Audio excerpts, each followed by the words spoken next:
Assalamualaikum warahmatullahi wabarakatuh. Bismillahirrahmanirrahim. Wala hawla wala quwata illa billahil aliyyil azim. Subhanaka la ilma lana illa ma 'allamtana innaka antal alimul hakim. Alhamdulillahi wa kafa wa salatu wa salamu ala sayyidinal mustafa sayyidina wa maulana wa habibina wa syafi'ina wa qurrati a'yunina Muhammad wa ala alihi wa ashabihi ahli sidqi wal wafa amma ba'du. Hadratal muhtaramin yang saya hormati, para alim, para ulama, para ustadz, para gawagis, wabil khusus kepada beliau Fadilatul Mukarram Agus Mas Non ya, Borbolinggo Non, Hafizul Ahkam, kepada beliau Gus Atta dan seluruh jajaran para ustadz, para gawagis yang hadir pada acara pada malam hari ini. Tidak saya sebut nama satu persatu, namun tidak mengurangi pada rasa hormat dan rasa ta'zim saya kepada beliau-beliau semua, yang mudah-mudahan semuanya dipanjangkan umur oleh Allah Subhanahu wa taala, di dalam kesehatan, di dalam keafiatan, di dalam kebaikan. Amin Allahumma amin. Tak lupa pula kepada segenap para hadirin, para hadirat, para jemaah yang hadir pada acara G-Fest namanya, Berkah Ramadan, G-Fest bersolawat pada malam hari ini. Adik-adik, kakak-kakak, mbak-mbak, ibu-ibu, bapak-bapak ya, semua yang hadir pada acara pada malam hari ini, yang mudah-mudahan dengan barokah acara ini, dengan barokah bulan mulia ini, apa yang selama ini kita cita-citakan, apa yang selama ini kita hajatkan, apa yang selama ini kita inginkan, semuanya dikabulkan oleh Allah Subhanahu wa taala. Mudah-mudahan dengan barokah acara ini, dengan barokah bulan ini, kita semua dijadikan oleh Allah Subhanahu wa taala sebagai orang-orang yang bahagia dunia akhirat. Orang-orang yang sukses dunia akhirat. Orang-orang yang beruntung dunia akhirat.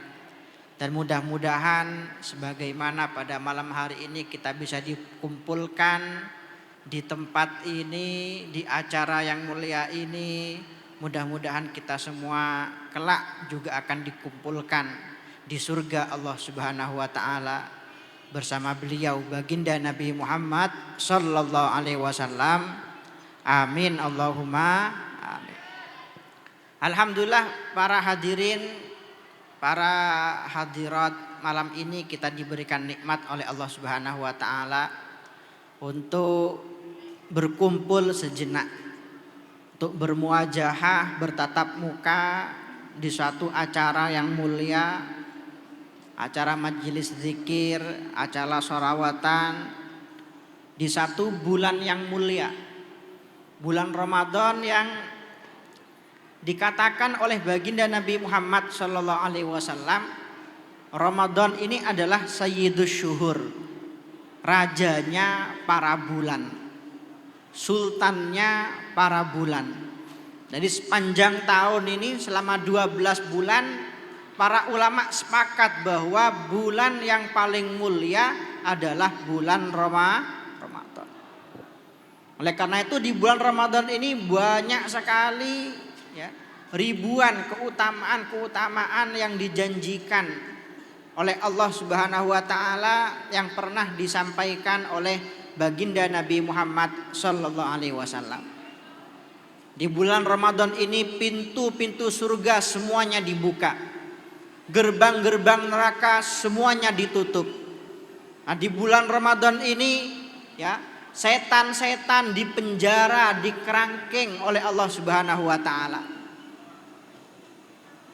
Oleh karena itu banyak selama ini yang bertanya-tanya, sering kali saya ditanya ya oleh orang-orang, kalau memang di bulan Ramadan ini setan-setan oleh Allah Subhanahu wa taala dikerangkeng, dipenjara, mengapa kok masih banyak orang yang masih bermaksiat kepada Allah Subhanahu?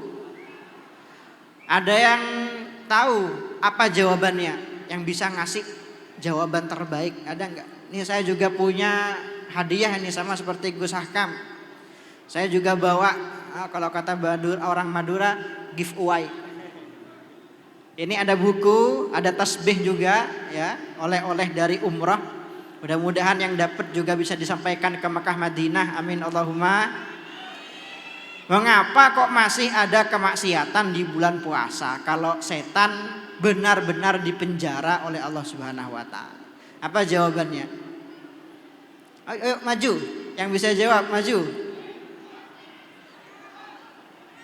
Tunjuk jenang Gus.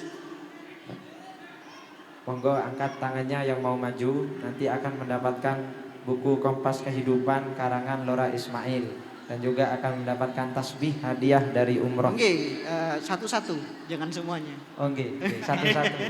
Diangkat tangannya yang mau maju. Pertanyaannya, katanya di bulan Ramadan setan sudah dipenjara atau dikerangkeng. Tapi kenapa kok masih banyak orang yang melakukan maksiat, contoh tidak berpuasa? Siapa yang bisa jawab? Siapa yang tidak berpuasa? Ayo, gampang pertanyaan. Maju. Ya. Oke. Nah, ini santri saya ini Kiai. Masya Allah. Oke.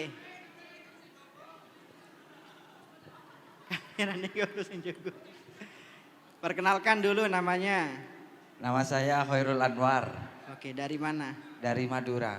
Oke. Dari Madura mana? Sampang. Sampang, oke. Jawabannya? Jawabannya karena yang dikerangkeng itu setan, tapi nafsunya belum bisa mengendalikan nafsu mungkin. Oke.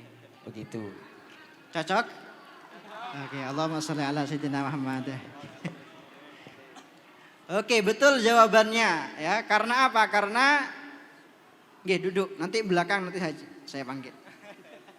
Karena godaan untuk berbuat maksiat itu bukan cuma dari setan ya. Ada dorongan yang lebih kuat daripada dorongan setan yang meskipun kita baca ayat apapun ya, baca Fatihah, ayat kursi, Al-Baqarah, Yasin, tahlil, godaan ini gak akan bisa melemah.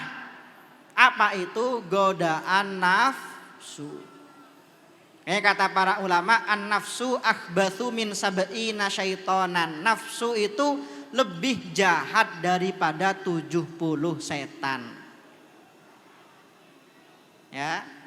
Makanya setan itu oleh Allah Subhanahu wa taala di bulan puasa dipenjara, dikerangkeng agar kita tidak selalu menyalahkan setan. Agar kita ini tidak selalu mengkambing hitamkan setan. Bahwa ada ya di bulan puasa ini orang-orang yang masih bermaksiat kepada Allah Subhanahu wa taala padahal setan sudah dipenjara karena apa? Karena dia ini lebih setan daripada emang boleh sesetan itu. Nah itu teman-teman. Makanya ini kita harus pinter-pinter di bulan puasa ini. Salah satu tujuan kita ya, target kita, goal kita adalah bagaimana kita bisa melatih nafsu kita ya. Kita paksa untuk melakukan hal-hal yang tidak dia sukai agar apa? Agar tidak manja, agar bisa kita tarik dia untuk melakukan hal-hal yang diridhoi oleh Allah Subhanahu wa ta'ala. Allahumma sholli ala sayyidina Muhammad. Nah, di bulan puasa ini para teman-teman sekalian, para hadirin hadirat, baginda Nabi Muhammad Shallallahu Alaihi Wasallam itu bahkan setiap mau memasuki bulan Ramadan selalu bela-belain ya, untuk mengumpulkan para sahabat. Beliau kumpulkan, beliau motivasi para sahabat agar apa? Agar tidak memasuki bulan Ramadan dengan rasa yang begitu-begitu saja. Kan dikatakan oleh baginda Nabi Muhammad SAW kepada para sahabat sebelum memasuki bulan puasa. Kata baginda Nabi, laqad adzallakum syahrun azimun mubarak. Bahwa kalian semua sekarang sudah diambang bulan yang agung yang diberkahi oleh Allah Subhanahu wa taala. Ya, ini sesuai dengan judul acara pada malam hari ini, berkah Ramadan, ya. Berkah Ramadan. Lah ini ada pertanyaan lagi, teman-teman. Selama ini kita kan sering mendengar kata berkah ya. Rezeki yang berkah, jodoh yang berkah, tempat yang berkah. Nah, pertanyaannya, apa itu yang dimaksud dengan berkah? Ada yang bisa jawab enggak? Berkah atau mungkin bahasa yang lebih islaminya barokah. Apa itu yang dimaksud dengan barokah? Ada yang bisa jawab? Ayo, gampang banget ini.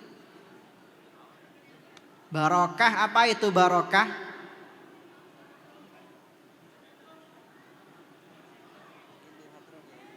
Timadr. Apa itu barokah? Selama ini ayo yang bilang barokah, barokah, mengharap barokah kiai, mengharap barokah Habib. Masa nggak tahu apa itu barokah? Apa? Duduk berkat loh. Apa barokah? Tuku barokah. Masa gak ada yang tahu? Barokah, ayo apa barokah? Oke, di belakang tim hadroh yang jawab. Apa itu barokah? Ambil kasih Gus.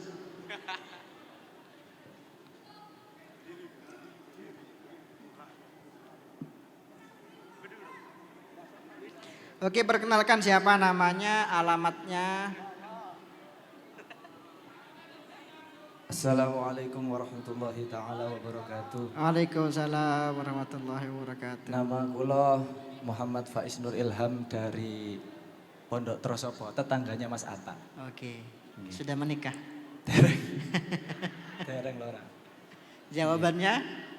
Setahu kula yang pernah kula pelajari dulu dan pernah disampaikan oleh guru-guru kami, itu barokah itu adalah ziyadatul khair, artinya tambahnya kebaikan demi kebaikan.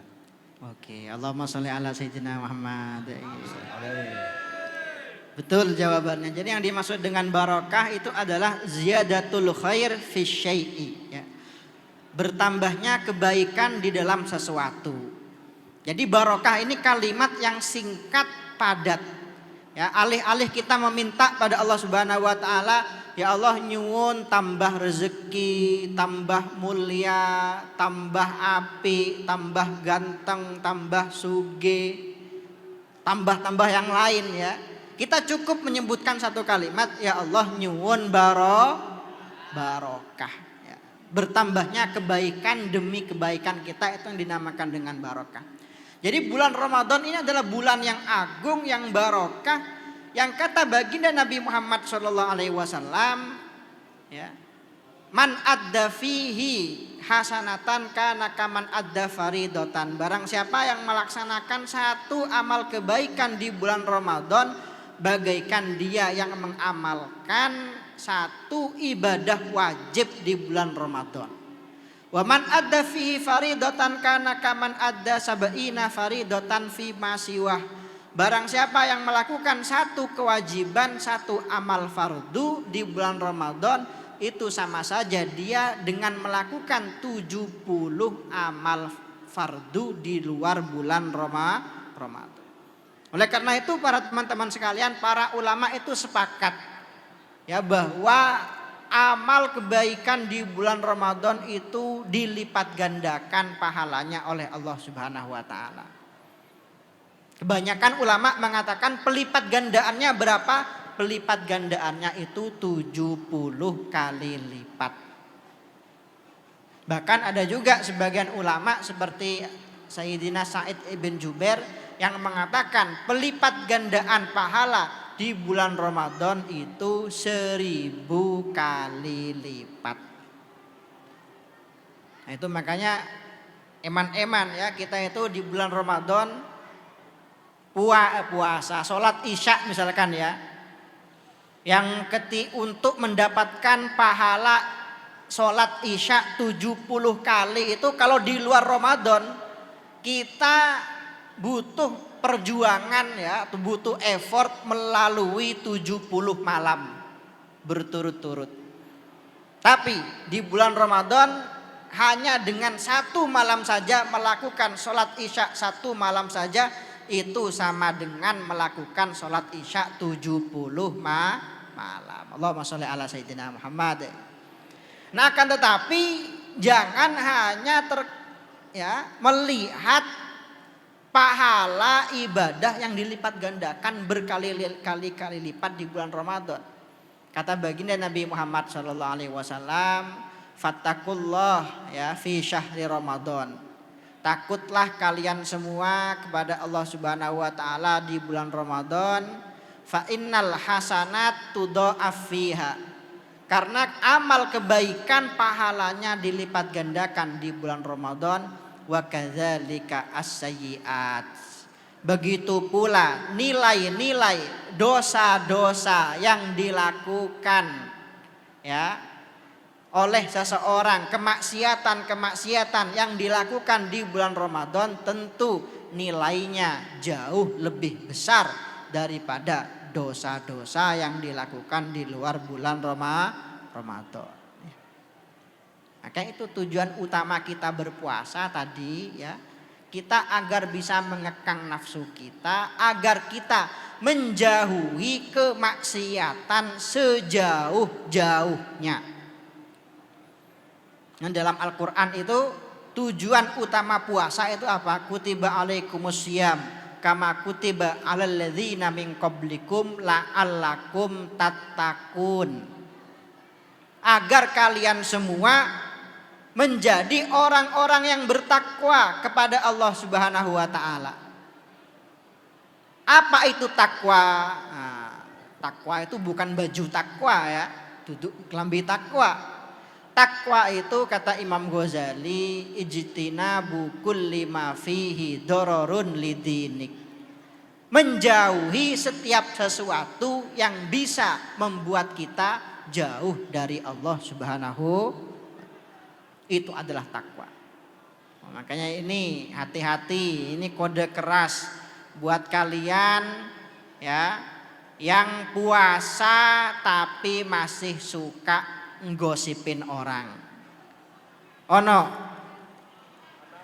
Ada yang puasa tapi matanya nggak pernah dijaga. Ada yang puasa tapi masih pacaran. Wonge teko gitu. Ada yang puasa tapi tetap main slot. Ada yang puasa masih tetap main aplikasi micet ada. Nah itu teman-teman ya. Hati-hati ya. Bermaksiat di bulan puasa itu dosanya berkali-kali lipat daripada bermaksiat di luar bulan puasa. Allahumma sholli ala sayyidina Muhammad ya. Itu makanya kita hati-hati ya. Sebagaimana pahala dilipat gandakan, dosa juga dilipat gandakan.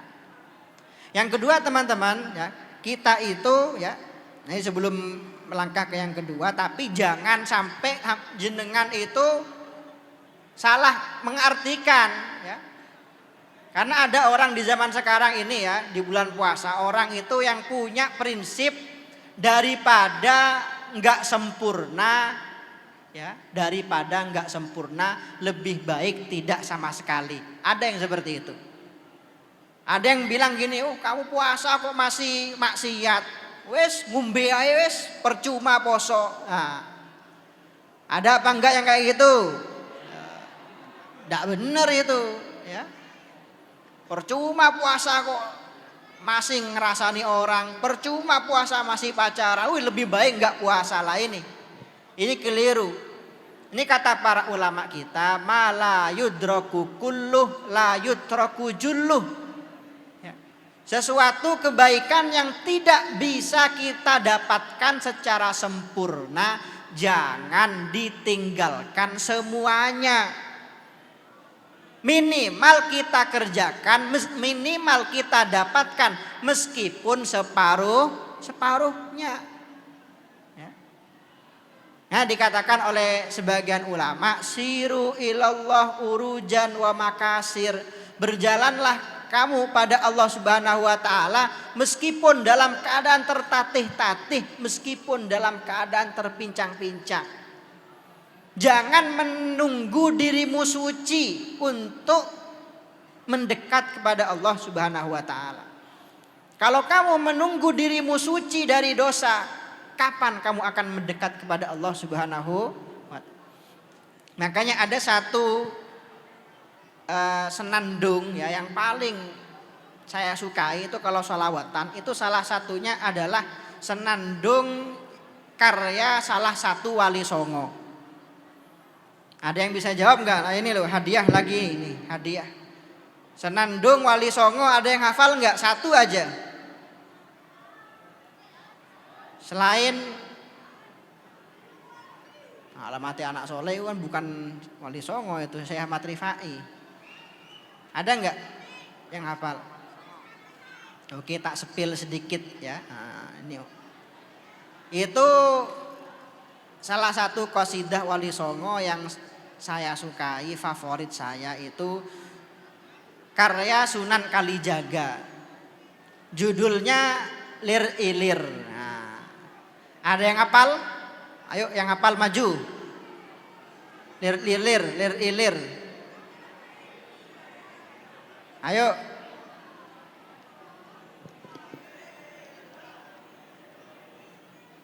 Ada yang hafal? Ini arek selawatan iki mosok gak ono sing hafal. Gus Ahkam hafal? Ayo coba Gus, jeneng Gus, bismillah. Request satu, qasidah Lir Ilir. Lir ilir, lir ilir, tanduri wisaya sil habibillah. Oke, lir ilir ini senandung karya Sunan Kalijaga menggunakan bahasa Jawa. Nggih. Nah, di sini ada yang orang Jawa. Jawa semua ya. Oke, pertanyaannya ada nggak yang tahu makna dari lir ilir? Apa itu maksudnya lir ilir? Ayo ngacung. Apa itu makna lir ilir? Enggak ono sing ngacung. Tim Hadroh mana? Apa itu lir ilir? Ada yang orang Jawa di sini? Tak ijuro yuro ini loh. Apa maknanya lir ilir? Google di sini. Lir ilir itu teman-teman, lah ini makanya jenengan itu kalau sholawatan ya resapi juga maknanya. Jangan cuma menikmati senandungnya saja, tapi pahami juga apa arti dibalik senandung itu. Ya, kayak lir ilir ini filosofinya sangat dalam sekali. Lir ilir itu dari kata ngelilir, ya. Ngelilir itu kalau kata orang Jawa tangi, nggih. Ayo lir ilir, lir ilir, lir ilir, ayo tangi. Ayo berdiri, ayo bangkit. Ya. Ojo mager. Bangkit, bergeraklah, berjalanlah. Ya. Lir ilir, lir ilir, tandure wis sumilir. Apa itu tandure wis sumilir? Tanamannya sudah tumbuh. Ya. tak ijo royo-royo, hijau-hijau warnanya, cerah sekali warnanya. Tak sungguh kok manten anyar, bahagia sekali seperti manten Tahu bahagia manten anyar koyo apa? Belum tahu ya. Insya Allah akan tahu nanti. Maksudnya apa? Ayo kita bangkit, ayo kita berjalan, ayo kita bergerak, beribadah. Ini keadaan mendukung kita. Ya. Semua keadaan mendukung kita, daunnya hijau, bunganya mekar. Ya. Nah ini keadaan mendukung kita, di depan kita ada jalan menuju Allah Subhanahu wa taala, ya. Kita punya alatnya, kita punya kuncinya. Nah, sekarang pertanyaan tinggal kita mau atau tidak mau. Ya, lir ilir tanduri wesumuya tak ijo royo-royo, tak sengguh ke manten anyar. Bocah angon. Nah, apa itu bocah angon? Anak yang menggembala ya, bocah angon, bocah angon. Siapa itu bocah angon? Kita semua adalah bocah angon. Kita semua merawat diri kita sendiri. Kita semua menggembala diri kita sendiri. Bocah angon, penekno blimbing kui. Panjatlah pohon blimbing itu. Ya. Jadi pohon blimbing ini ibaratkan pohon kejayaan, ya. Jalan menuju Allah Subhanahu wa taala, jalan menuju kemuliaan, jalan menuju kesuksesan. Ini simbolnya adalah pohon blimbing, ya. Penekno blimbing kui, panjatlah pohon blimbing itu, ya. Lunyu-lunyu penekno. Nah, meskipun licin, meskipun tidak mudah, meskipun sulit, panjatlah pohon itu. Ya maksudnya apa? Ya kita tahu jalan menuju kesuksesan, jalan menuju Allah itu memang nggak mudah. Memang sulit, memang banyak godaannya, memang banyak rintangannya. Tapi bagaimana lagi? Itu adalah satu-satunya jalan yang harus kita tempuh untuk menuju Allah Subhanahu wa taala. Lunyu-lunyu penekno kanggo sebo mengkusuri. Jadi sebo itu kata orang zaman dahulu menghadap raja. Itu maknanya sebo, ya. Rakyat jelata menghadap raja.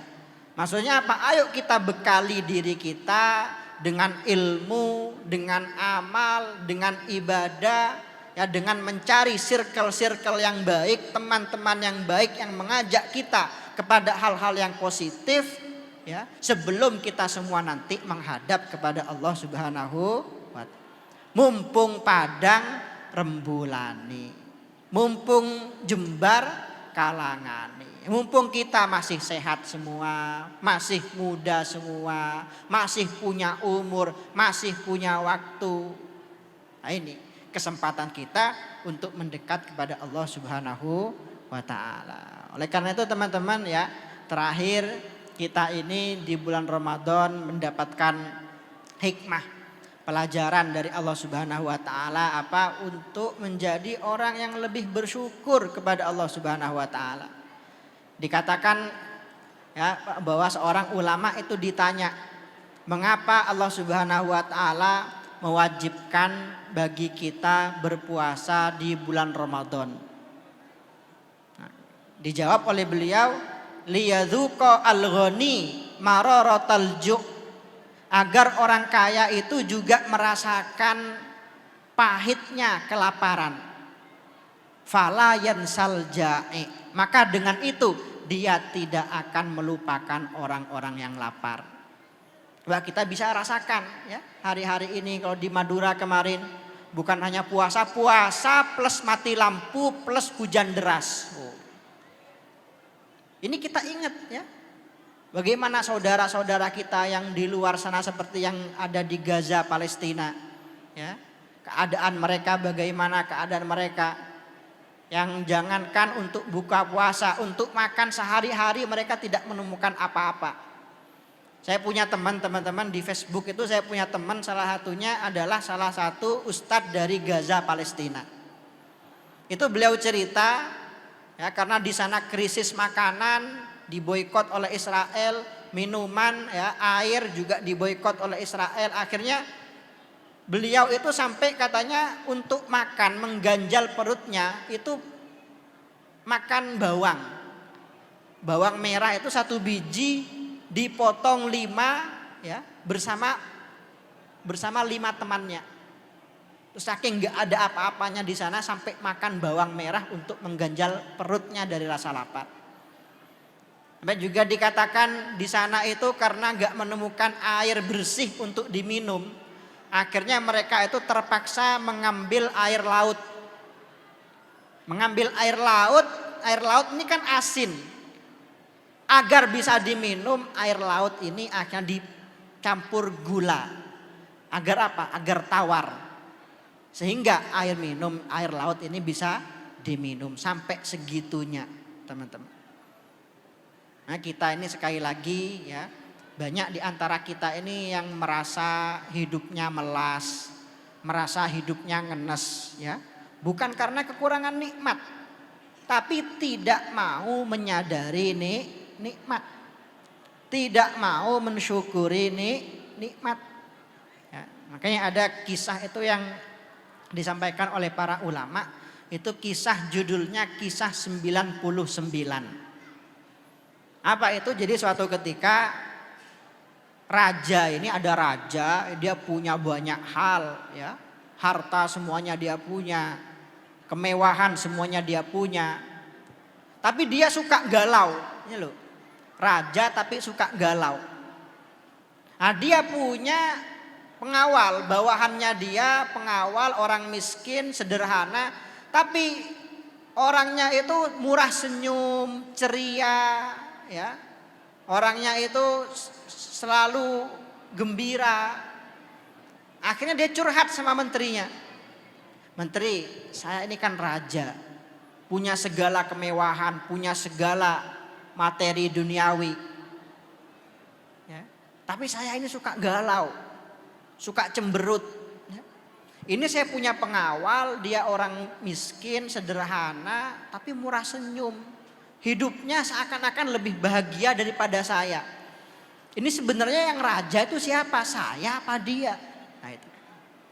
Akhirnya kata menteri ini, raja coba uji pengawal itu dengan ujian 99. Apa itu ujian 99? Nah, ini bukan puyer 99, bukan. Ujian 99.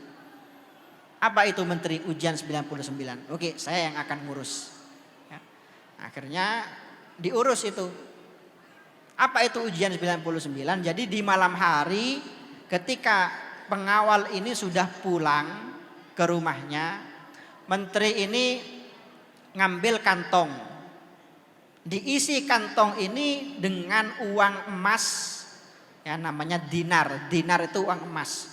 Uang emas sebanyak 99 keping emas, ya.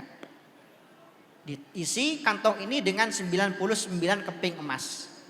Ditulis surat di luarnya, ya.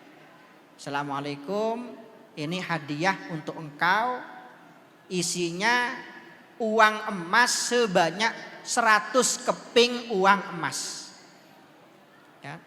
Padahal isinya 99.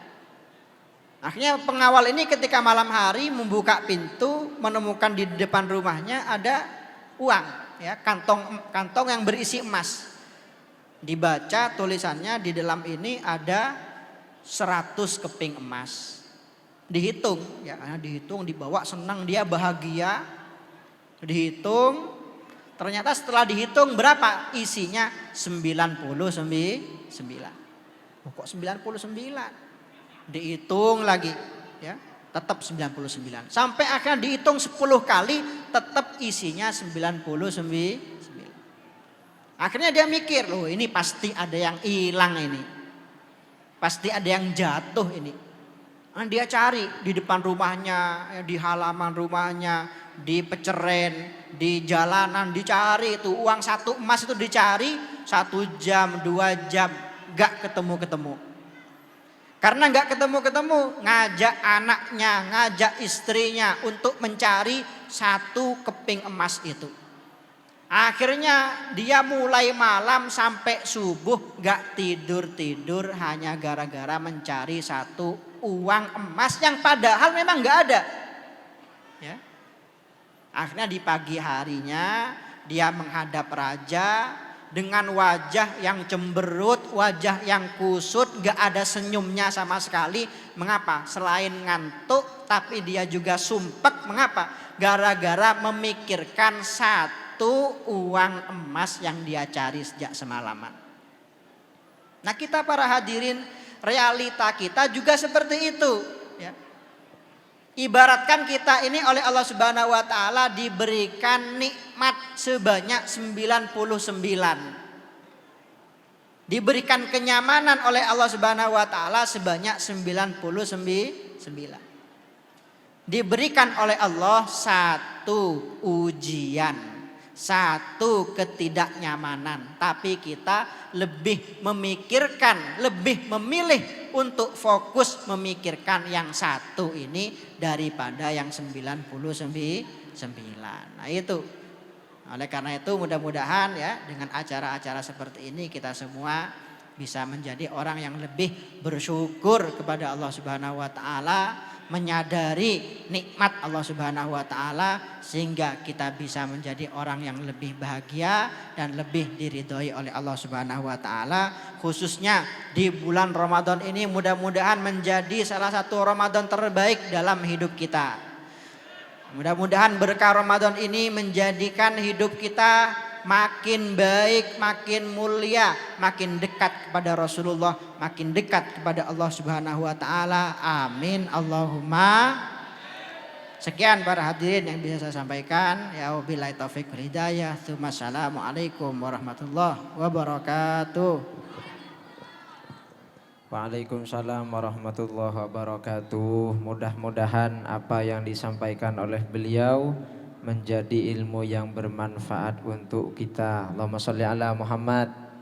Intinya yang saya tangkap dari beliau tadi, yang pertama, di bulan Ramadan adalah bulan dilipat gandakannya pahala, begitu juga kemaksiatan. Ketika kita melaksanakan kemaksiatan, dosanya akan berlipat ganda juga. Yang kedua, kita diperintahkan untuk selalu bersyukur kepada Allah agar apa yang telah Allah berikan kepada kita ditambah dan ditambah oleh Allah. Amin Allahumma. Allahumma sholli ala Muhammad.